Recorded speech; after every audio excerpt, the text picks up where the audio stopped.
You've probably seen by now that actual Half-Life 3 string leaks have been showing up a lot lately, and it seems like Valve is actually cooking something. I'm not gonna lie, every single time I hear rumors about Half-Life 3, I feel like I'm ODing on copium, and I try not to believe any of it until the day that game is in my Steam library. This time it actually looks a lot more hopeful than those old rumors. I'm gonna go through some of these leaks briefly, but mostly talk about what I think we're gonna get from the story of Half-Life 3 based on these leaks, hints in previous games, and previous interviews. This video is gonna include spoilers from previous Half-Life games, including Half-Life Alyx, so if you don't want that to get spoiled, click off and maybe watch some of my other videos. The first thing is that I think Half-Life 3 is going to include a lot of Xen levels, for a few reasons. One of them being is that Gabe Newell said in his interviews and Reddit AMAs that he regrets a lot about Half-Life. He primarily regrets how they handled Xen, and he hates that they had to rush it and couldn't expand on it properly. As well as this, there are several string leaks that could possibly be alluding to Xen, like weird gravity features and Hound Eyes making a return. But the main theory that I had in mind was that at the end of Half-Life 1,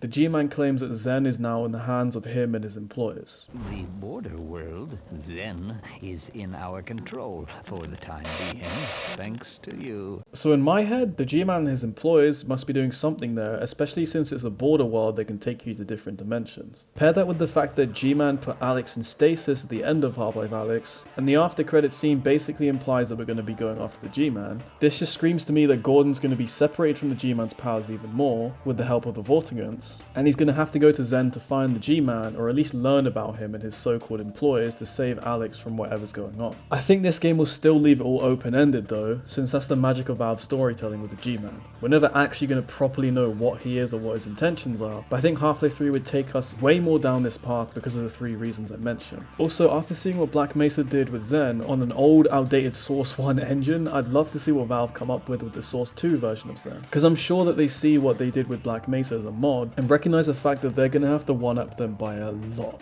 More like 100 up them or something. Another thing I think is worth noting is that we haven't seen Barney since Half-Life 2 Episode 1, and I think that he just has to make a return in Half-Life 3. If I had to guess, he'd probably come back again out of nowhere, talking about the beer that he owes Gordon.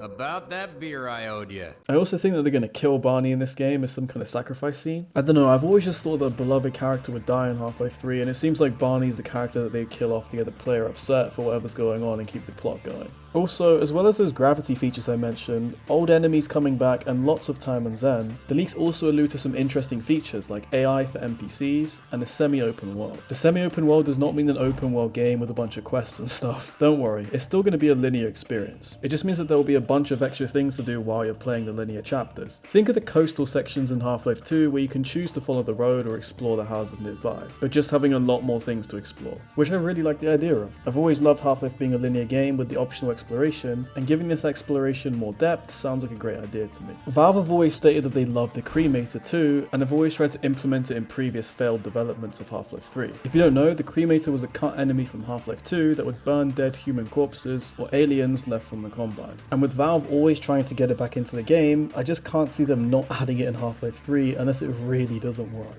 I genuinely do think all these things could show up in Half-Life 3, and to be honest, I hope I'm proven wrong, or at least just slightly right, so I can be more surprised with what Valve put out. Because I know that if they release it, they're going to do a great job with it. If you somehow made it this far, please let me know what you think they're cooking with Half-Life 3 right now, and your own personal theories in the comments.